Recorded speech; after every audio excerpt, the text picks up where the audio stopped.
बहुत संक्षेप में, बिल्कुल 3 से 4 मिनट में मैं सिर्फ और सिर्फ जाति जनगणना का जो मुद्दा है, कास्ट सेंसस का जो इशू है, उस पर अपनी बात रखूंगा। और क्योंकि अभी ये जो है 2021 में दरअसल जनगणना हो जानी थी, 2021 की फरवरी में जनगणना का काम पूरा हो जाना था। अब समझिए कि 1 साल से ज़्यादा समय निकल गया है और इस बात के आसार हैं कि हर 10 साल पर होने वाली जनगणना शायद इस बार हो ही नहीं।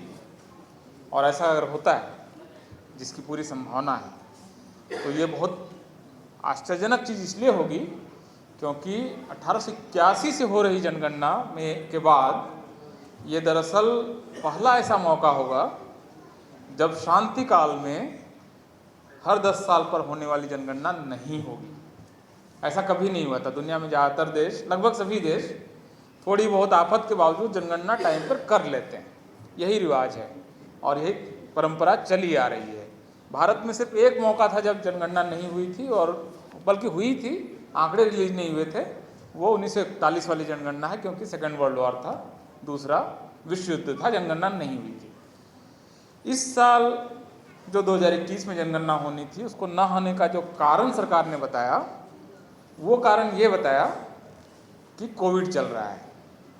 जिस कोविड के दौरान सब कुछ हुआ, इतने बड़े बड़े चुनाव हो गए, इतनी रैलियां हो गई, मॉल, बाजार, सर्कस, सब कुछ चला, सिर्फ और सिर्फ एक काम भारत में नहीं हुआ है। एक काम, इसके अलावा सब कुछ हो गया। कोई कुछ भी ऐसा नहीं है जो कोविड की वजह से रुका हुआ है। कोविड की वजह से भारत में जनगणना का काम रोक दिया गया है। और छोटा काम नहीं है, 8,000 करोड़ का बजट सैंक्शन हुआ है, लेकिन काम नहीं हो रहा है। और आप जानते हैं क्यों नहीं हो रहा है? मतलब बहुत छुपी हुई बात नहीं है, आप लोग प्रबुद्ध लोग हैं, पढ़े लिखे लोग हैं, चीज़ों को जानते हैं। क्योंकि इस बार जाति जनगणना का सवाल बहुत ज़्यादा सामने आ चुका है। सरकार उसको लेकर, उसको लगता है कि उसने जो एक विशाल हिंदू, विराट हिंदू बनाया है, और जो एक नीचे से लेकर ऊपर तक का एक जो पूरी बिल्डिंग खड़ी की है, वो बिल्डिंग खतरे में आ सकती है अगर जाति जनगणना हो जाए। तो विराट हिंदू तो फिर विराट हिंदू नहीं रहेगा ना। फिर जब जाति जनगणना हो जाएगी तो जो भारतीय समाज दरअसल है, एक्चुअल जो चीज़ है, वो सामने आ जाएगी। हर जाति को पता होगा कि इतनी संख्या है, हमारे इतने अफसर हैं, इतने सरकारी कर्मचारी हैं, इतने % बैंक लोन मिलते हैं, इतने नहीं मिलते हैं, इतने लोग इस उम्र में मर जाते हैं। ये सारे कोरिलेशंस हो जाएंगे जब हर जाति का आंकड़ा होगा। और उस जाति से जुड़े हुए जो 42 सवाल जनगणना में पूछे जाते हैं, उन सवालों को जब जोड़ेंगे तो हर जाति की हकीकत सामने आ जाएगी। भारतीय समाज का एक्सरे बोलिए, CT स्कैन बोलिए, हो जाएगा। उसके पॉलिसी बनाने में बहुत आसानी होगी। दरअसल अगर सरकार की नीयत साफ हो, सारे आंकड़े हो, तो किस समाज के लिए कौन सा काम करना है, कौन सी योजना बनानी है, कौन सी योजना किसके लिए नहीं बनानी, किसको और नहीं देना है, किसको और बैंक लोन पर्याप्त से ज़्यादा मिल चुका है, ये सारे आंकड़े आने के बाद दुनिया बदलेगी, भारत में लोगों की ज़िंदगी बदलेगी। लेकिन सरकार नहीं चाहती है, और इसको लेकर नवीन भाई ने भी अपनी बातचीत रखी है। मुझे लगता है 3 बड़ी समस्याएं होंगी, और इसकी वजह से आप लोगों को जाति जनगणना के मामले में आप लोग, हर व्यक्ति का अपना एक प्रभाव का क्षेत्र होगा, जहाँ पर अपनी बात आप कहते होंगे तो बातें सुनी जाती होंगी। तो मैं आपसे सिर्फ ये निवेदन करूँगा कि जाति जनगणना के प्रश्न को उठाएं, मुख्य रूप से 3 वजहों से।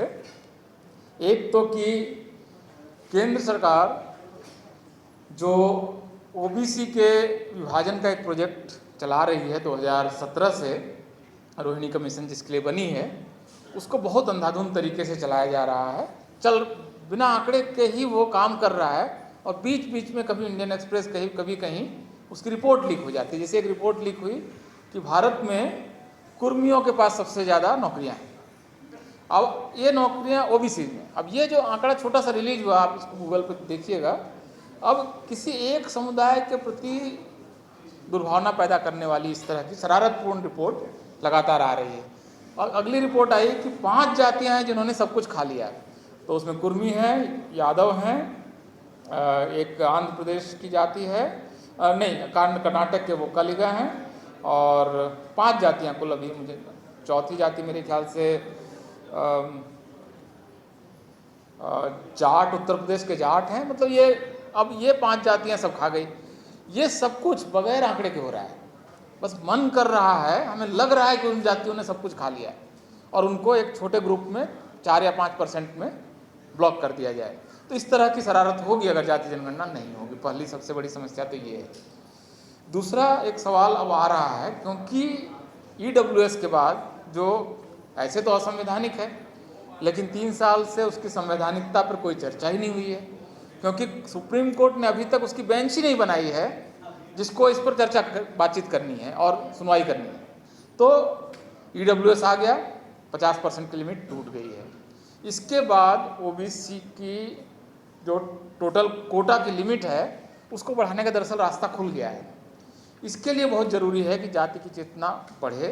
तमिलनाडु दे सकता है, आंध्र प्रदेश दे सकता है, कर्नाटक दे सकता है, कई सारे राज्यों में, इवन गुजरात में भी, मतलब कई राज्यों में OBC की जो लिमिट है वो 27% से ऊपर है। तो अगर गुजरात को लेकर मैं कंफर्म नहीं हूँ, लेकिन कम से कम बाकी राज्यों का जिनका नाम लिया वो तो कंफर्म नहीं है। तो ये जो OBC का अगर हमें डिमांड करनी है कि तमिलनाडु मॉडल है 50% OBC रिजर्वेशन, अगर वो लेना है तो बहुत ज़रूरी है कि जाति जनगणना की रिपोर्ट आए। वो नहीं आएगी तो दिक्कत होगी। तीसरी बात और आखिरी बात कि अगर जाति जनगणना की रिपोर्ट नहीं आएगी तो लगातार नई जातियाँ इसी OBC कोटा के अंदर घुसने की कोशिश कर रही है। अब कोशिश कर रही है क्योंकि आंकड़ा नहीं, तो क्या करती है, वो सरकार की बाह मरोड़ने की कोशिश करती है। और जब सरकार की बाह मरोड़ने की कोशिश करती है तो सरकार आमतौर पर फायरिंग कर देती है। कभी 20 कहीं गुर्जर मर जाएंगे, कहीं इधर 3-4 जाट मर जाएंगे, कभी कपू आंदोलन में ट्रेन जल जाएगी। मतलब कि इसी तरह से इस सवाल को हल करने की कोशिश होती है। लेकिन अगर 27% के अंदर नई जातियां आ जाएं बगैर आंकड़े के, बगैर पिछड़ापन साबित किए, सिर्फ सरकार पर दबाव डाल के, तो ऑलरेडी मेरे ख्याल से 1,500 से ज़्यादा जातियां मंडल कमीशन की लिस्ट में ऐड हो चुकी हैं। तो OBC का हिस्सा दरअसल घट रहा है। इसलिए बहुत ज़रूरी है कि जातियों के पिछड़ापन का आंकड़ा आए, जो दरअसल जिनकी ज़रूरत है, जो मंडल कमीशन में उतने तो फिक्स हैं, उसके अलावा जो ऐड हो रहा है, नया ऐड हो रहा है, उसको उस आंकड़े से तय किया जाए। तो आपका मन किया कि वो जाति पिछड़ी है या उस जाति का आंदोलन बड़ा हो गया इसलिए वो उसको हम पिछड़ा मान लें, ये बहुत ही अजीब तरह की बात है। तो मेरे ख्याल से इन 3 कारणों पर और भी लंबी बातचीत की जा सकती है। जाति जनगणना का प्रश्न बहुत महत्वपूर्ण है, भारत के विकास के लिए महत्वपूर्ण है। एजुकेशन पर कहाँ पैसा लगाना है, हेल्थ केयर पर कहाँ लगाना है, बैंक का लोन किनको मिलना है, ये सारे सवाल बगैर जाति जनगणना के कैसे पता चलेगा कि किसी एक ही जाति ने 50 से 60% बैंक लोन ले लिया, या जो NPA है, बैंक का लोन नहीं लौटना है, सरकार मान चुकी है नहीं लौटना है, उसमें से अगर किसी एक जाति ने ही 80% खा लिया है।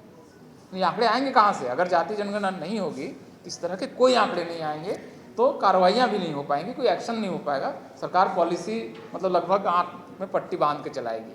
तो मेरे ख्याल से फ़िलहाल के लिए इतना ही। बहुत बहुत शुक्रिया, आपने मुझे सुना।